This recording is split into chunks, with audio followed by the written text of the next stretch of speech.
ये कहानी है इचिगो कुरोसाकी की। एक ऐसा लड़का जिसे स्कूल में सभी नल्ला समझते थे, लेकिन उसकी किस्मत तब पलटी जब उसकी फैमिली पर एक दिन एक अजीब से राक्षस यानी होलो ने हमला कर दिया। उन्हें बचाने के लिए वहाँ एक लड़की आती है, रुकिया कुचुकी, जो एक सोल रीपर यानी आत्माओं को मुक्ति देने वाली योद्धा होती है। लेकिन इस चक्कर में वो खुद भी घायल हो जाती है।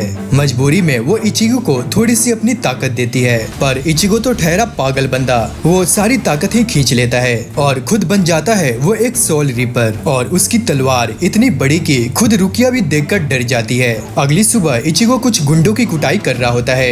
एक छोटी बच्ची की आत्मा उसे रोकती है और बताती है कि ये जगह उस बच्चे की है जो मर चुका है। गुंडे जब ये सब सुनते हैं तो डर के मारे माफी मांगते हुए भाग जाते हैं। बच्ची इचिगो को थैंक यू बोलती है और इचिगो वादा करता है कि अगली बार वो फूल लेकर आएगा। तो दोस्तों, अब तक आपको शायद समझ आ गया होगा कि इचिगो भूतों को देख सकता है। अब घर पहुंचते ही उसका स्वागत होता है एक जोरदार लात से, जो उसके पापा उसे मारते हैं। ये कोई टाइम है घर आने का। और यहाँ पर बाप बेटे की कुश्ती शुरू हो जाती है और उनकी बहनें यूजी और कारीन उन्हें रोकने की कोशिश करती है। तभी कारीन कहती है, अरे वाह, एक और भूत दोस्त आ गया, मतलब वो भी आत्माएं देख सकती है। पर तभी इचिगो का ध्यान भटकता है और उसके पापा उसे जमीन पर पटक देते हैं। लड़ाई के टाइम पर ध्यान नहीं भटकना चाहिए बेटा। लेकिन दोस्तों, इचिगो गुस्से में आकर वहाँ से चला जाता है। फिर उसके बाद उसके पापा अपनी मरी हुई वाइफ की फोटो के सामने जाकर रोते हैं। अजय, सुनती हो, इस घर में मेरी तो कोई इज्जत ही नहीं है। अगले दिन स्कूल जाते वक्त इचिगो को एक चीख सुनाई देती है और वहाँ उसे फिर से एक होलो दिखता है। और तभी एंट्री होती है रुकिया की, जो अपने एक ही वार से उस होलो को खत्म कर देती है। पर यहाँ पर आम लोग को कुछ दिखाई नहीं देता। उन्हें लगता है कि शायद कोई ब्लास्ट हुआ है। अब रात को जब इचिगो सो रहा होता है, रुकिया फिर से उसके कमरे में टपक पड़ती है और यहाँ पर इचिगो घबरा जाता है। अरे ओ छम्मक छल्लो, आधी रात को किसी लड़के के कमरे में घुसना अच्छा नहीं होता। और रुकिया यहाँ पर हैरान रह जाती है, क्या ये मुझे देख कैसे सकता है? और तभी गुस्से में वो उस पर हमला करती है, पर इचिगो बच जाता है। तब वह बताती है कि वो एक सोल रीपर है और सोल सोसाइटी से आई है। उसका काम है होलो को मारना और आत्माओं को मुक्ति देना। अब इचिगो उसे मजाक में छोटी बच्ची बोल देता है और रुकिया वो कीडो स्पेल यूज करके उसे बांध देती है। छोटी बच्ची दिखती हूँ तुम्हें मैं? 150 साल की हूँ मैं, पूरे 150 साल की। और फिर इसके बाद एक आत्मा आती है जिसे रुकिया सोल सोसाइटी में वापस भेज देती है। अब इचिगो का दिमाग न चले, इसलिए रुकिया उसे ड्राइंग बनाकर समझाती है कि दो तरह की आत्माएं होती है। एक अच्छी आत्माएं जिन्हें मुक्ति मिलती है और दूसरी होती है बुरी आत्माएं जो होलो बन जाती है और इंसानी आत्माएं को खा जाती है।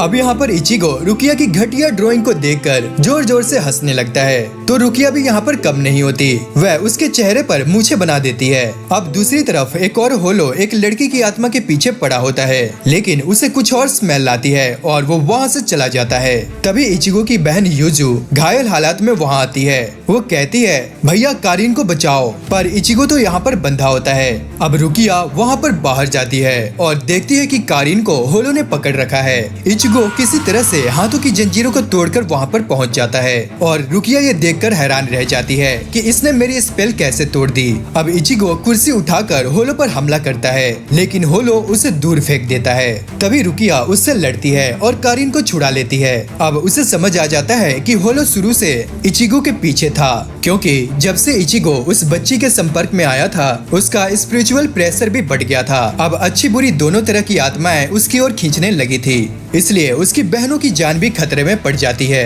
अब रुकिया उसे समझाती है, अब एक ही रास्ता है, ये तलवार लो और इसे अपने सीने में घुसा लो ताकि तुम सोल रीपर बन सको। अब इचिगो बिना सोचे तलवार लेता है और अपनी छाती में घुसा लेता है, पर जैसे ही रुकिया थोड़ी सी पावर देने लगती है, इचिगो पूरी की पूरी पावर ही खींच लेता है और बन जाता है एक दमदार सोल रीपर। फिर अपनी बड़ी सी तलवार से उस होलो को एक ही वार में खत्म कर देता है। अगली सुबह फिर से वही होता है, उसके पापा उसे फिर से लात मारते हैं।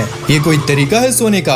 अरे यार, बाप के नाम पे धब्बा ये। बाहर आने पे सबको लग रहा था कि कोई ट्रक उनके घर से टकरा गया था और इसलिए सब टूटा फूटा हुआ होता है। कारीन और यूजू की चोटें भी पूरी तरह से ठीक हो जाती है। अब इचिगो स्कूल जाता है, जहाँ उसकी मुलाकात होती है अपनी दोस्तों ओरिहिमे और तात्सुकी से। ओरिहिमे उसे टकराकर गिर जाती है और इचिगो उसे उठाने के लिए अपना हाथ आगे बढ़ाता है और ओरिहिमे शर्म से लाल होकर वहाँ से भाग जाती है। ओए होए, अपने इचिगो पे तो लड़कियां फिदा होने लगी हैं। स्कूल में इचिगो के कुछ अच्छे दोस्त भी होते हैं, जिनमें से एक लंबा चौड़ा शांत लड़का भी होता है जिसका नाम है चैट। लेकिन तभी क्लासरूम का दरवाजा खुलता है और उसमें एंट्री होती है रुकिया कुचुकी की। अब इचिगो यहाँ पर हैरान रह जाता है, तू यहाँ क्या कर रही है? और तभी रुकिया अपना हाथ दिखाती है जिसमें लिखा होता है, ज्यादा ड्रामा मत करियो वरना जान से हाथ धो बैठेगा। दरअसल दोस्तों, रुकिया ने एक जुगाड़ लगाकर ट्रांसफर स्टूडेंट बनकर इस स्कूल में एडमिशन ले लिया था ताकि इचिगो पर नजर रख सके। वो इचिगो को समझाती है कि उसने अपनी सारी सोल रीपर पावर्स इचिगो को दे दी थी और अब वो खुद सोल रीपर नहीं रही, इसलिए जब तक उसकी ताकतें वापस नहीं आ जाती इचिगो को सब्स्टिट्यूट सोल रीपर बनकर ही काम करना होगा। इसके लिए वह एक खास ग्लव पहनती है और इचिगो को एक घूसा मारती है जिससे इचिगो की आत्मा उसके शरीर से बाहर आ जाती है और यहाँ पर इचिगो चिल्लाने लगता है, अरे मैं मर गया।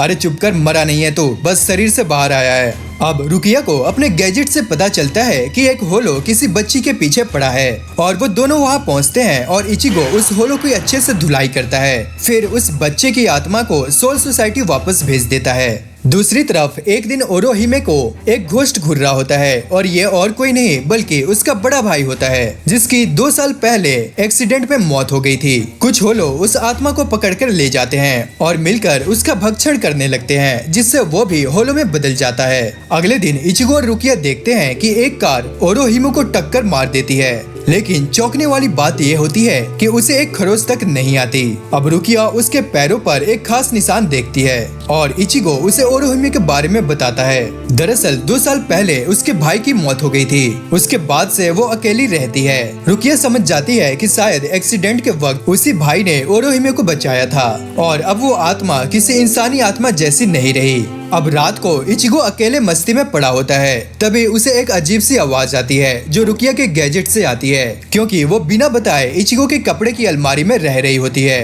तभी इचिगो कहता है, ये क्या मजाक है, तुम मेरी अलमारी में क्या कर रही है? पर तभी रुकिया फिर से वो ग्लव पहनती है और इचिगो को घूंसा मारकर उसकी आत्मा को बाहर निकाल देती है। तभी वहाँ ओरिहिमे का बड़ा भाई जो अब होलो बन चुका है वहाँ पर आ टपकता है और दोनों के बीच फाइट शुरू हो जाती है। अब इचिगो उसका मास्क तोड़ता है और उसे देखकर चौंक जाता है, अरे ये तो ओरिहिमे का भाई है। अब दोस्तों, रुकिया उसे बताती है कि जो आत्माएं किसी पछतावे के साथ मरती है वो सुकून से आगे नहीं बढ़ पाती और धीरे धीरे वो होलो में बदल जाती है और उन्हें मुक्ति देने के लिए उनकी आत्माओं को उनके गर्दन से काटना पड़ता है। दूसरी तरफ ओरिहिमे की दोस्त तात्सुकी पर एक इनविजिबल चीज हमला कर देती है। ओरिहिमे ये सब एक कोने में बैठकर डरी हुई देख रही होती है और उसकी छाती से एक सोल चेन निकली होती है जो उसकी आत्मा को उसके शरीर से जोड़ती है। तभी वो होलो उसका भाई उसका नाम लेकर पुकारता है, ओरिहिमे।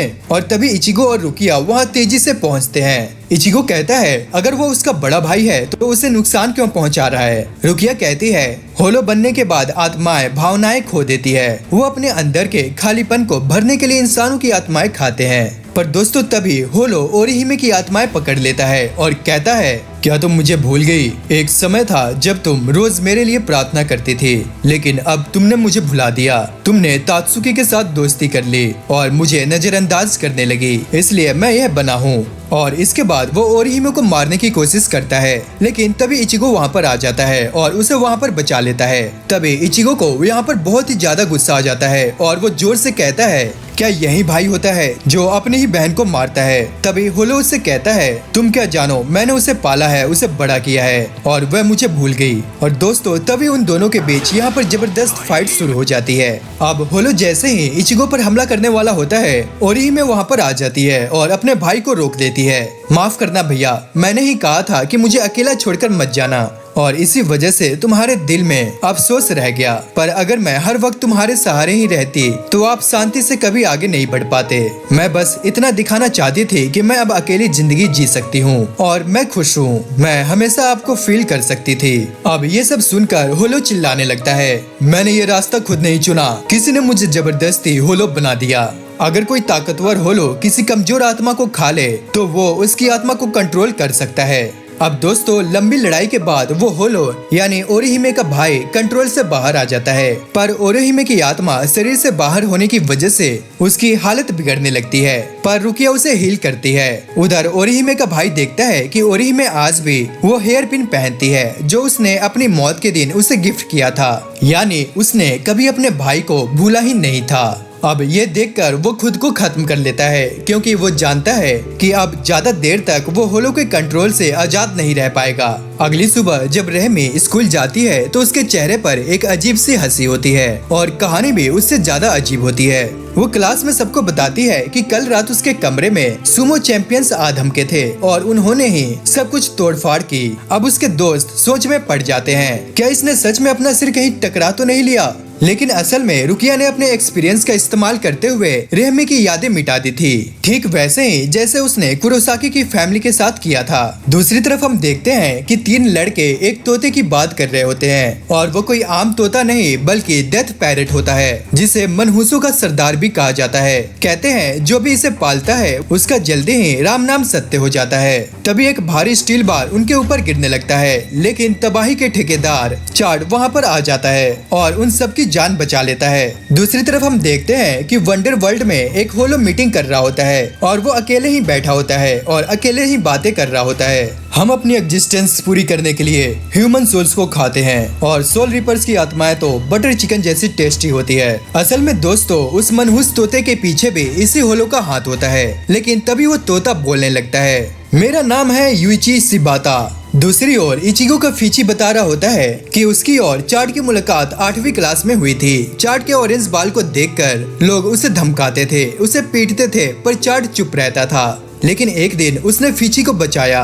दोस्तों चार्ट भले ही डरावना लगता है पर दिल से वो बहुत ही मासूम है। इसके बाद इचिगो घर आता है और वो देखता है कि उसकी बहनें कारिन और यूजू चार्ट को घर लेकर आई हैं। उसकी पट्टी वट्टी करके उसे आराम करने के लिए भेज देते हैं, लेकिन थोड़ी देर बाद उसके डैड कहते हैं, बेटा वो तो कमरे से भाग चुका है। अब इचिगो और रुकिया निकलते हैं उसे ढूंढने के लिए। रुकिया अपनी कारीगरी का कमाल दिखाते हुए एक घटिया सी ड्राइंग बनाती है और बताती है कि होलो ह्यूमन और सोल सोसाइटी के बीच की गैप में रहते हैं, जहाँ तक पहुँचना नामुमकिन है। लेकिन तभी इचिगो को कुछ महसूस होता है और वो उस तोते की आत्मा को ट्रेस करना शुरू करता है।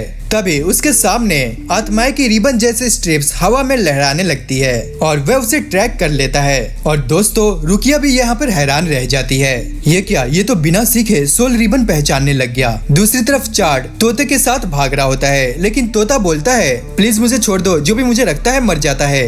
पर दोस्तों चार्ट जिसे कोई फर्क नहीं पड़ता वो भागते ही रहता है। तभी कारिन वहाँ पर आ जाती है और उसकी हालत यहाँ पर बहुत ही ज्यादा खराब होती है, क्योंकि उसे बुखार और कमजोरी होती है। तभी रुकिया इचिगो से कहती है, तुम अपनी बहन को घर छोड़कर आओ, मैं चार्ट के पीछे जाती हूँ। रास्ते में कारिन कहती है, मैंने उस तोते की आत्माएं की यादें देखी हैं। वो तोता असल में एक छोटे लड़की की आत्मा है, जिसकी माँ को एक होलो ने उसके सामने मार दिया था। वो इचिगो से कहती है, प्लीज उसे बचाओ। दूसरी तरफ दोस्तों रुकिया उस होलो को ढूंढ लेती है और एक जोरदार किक और स्पेल फेंकती है, पर ना ही तो किक में कोई दम होता है और ना ही कोई स्पेल से आग लगती है।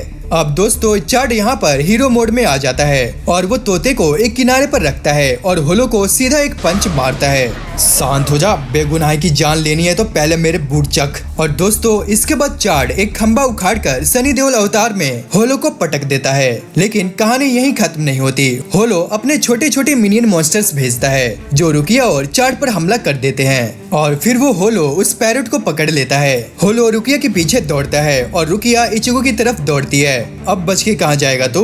और तभी वहाँ पर इचिगो की एंट्री होती है और रुकिया अपना खास ग्लव निकालती है और इचिगो की आत्मा को उसके शरीर से बाहर निकाल देती है। और दोस्तों अब इचिगो तैयार है अपने सोल रिपर मोड में। अब दोस्तों इचिगो अपना तलवार निकालता है और सीधा होलो की गर्दन पर रख देता है। बोल, उस बच्चे की माँ को तूने ही मारा था ना। होलो यहाँ पर जवाब देता है, मरने से पहले मैं एक सीरियल किलर था और मेरी आखिरी शिकार वही औरत थी। अजीब थी, वो मरते हुए भी अपने बेटी को बचा रही थी। मैं जब उस बच्चे को मारने आगे बढ़ा तो उस नालायक ने मेरे पैर पकड़ लिए। उसे लगा कि मैं बालकनी से गिरकर मर जाऊंगा और उसी पल मैं एक होलो में बदल गया। और तभी मैंने फैसला किया कि अब इस बच्चे से बदला जरूर लूंगा। मैंने उसकी आत्मा को एक तोते में कैद कर दिया और उससे कहा, अगर तू 3 महीने तक मुझसे बचता रहा तो मैं तेरी मम्मी को जिंदा कर दूंगा। और उस भोले बच्चे ने मेरी बात पर यकीन भी कर लिया। शिबाटा एक छोटा सा मासूम बच्चा था। उसने उस होलो की हर बात मानी और 3 महीने तक उससे भागते रहा। जो भी उसे छुपाने या बचाने की कोशिश करता वो होलो उसे मार डालता। जब भी बच्चा थक कर रुकता वो कहता, क्या हुआ बच्चे, तू अपनी मम्मी से नहीं मिलना चाहता क्या? और ये सुनकर वो फिर से भागने लगता। कितना मासूम था ना वो। और ये सब सुनकर इचिगो का खून खौलने लगता है और वो सीधा जाकर उस होले के मुंह पर एक घूंसा जड़ देता है। लेकिन तभी उसके शरीर से एक अजीब सी एनर्जी निकलने लगती है और ऊपर से एक बहुत ही बड़ा सा अंडरवर्ल्ड का गेट खुल जाता है। अब रुकिया बताती है कि ये गेट सिर्फ उन सोल्स के लिए खुलता है जिन्होंने अपनी जिंदगी में बहुत सारे पाप किए हो। ऐसे लोगों की आत्माएं को सोल सोसाइटी नहीं ले जा सकती, उन्हें बस प्यूरिफाई किया जा सकता है। फिर उस गेट से एक लंबा सा काला भूत जैसा स्पिरिट निकलता है और वो सीधा उस होलो के शरीर के आर पार चला जाता है। इसके बाद वो गेट खुद ब खुद बंद हो जाता है। रुकिया फिर सिबाटा से कहती है, तुम्हारी मम्मी अब इस दुनिया में नहीं है, वो अब कभी वापस नहीं आएंगी। और ये सुनकर सिबाटा थोड़ा उदास हो जाता है, लेकिन इचिगो उसे दिलासा देता है, क्या पता वहाँ ऊपर तुम्हें अपनी असली मम्मी मिल जाए। और ये सुनकर सिबाटा के चेहरे पर हल्की सी मुस्कान आ जाती है। फिर वो अपने इंसानी रूप में वापस लौट आता है और सबका शुक्रिया अदा करता है, खासकर चैड का जिसने हर खतरे के बावजूद उसे बचाया। तो दोस्तों कैसे लगी आपको ये वीडियो? अगर आपको इसका नेक्स्ट पार्ट चाहिए तो मुझे कमेंट करके जरूर बताना, और वीडियो अच्छी लगी तो चैनल को सब्सक्राइब और वीडियो को लाइक जरूर करना। तो मिलते हैं नेक्स्ट वीडियो में।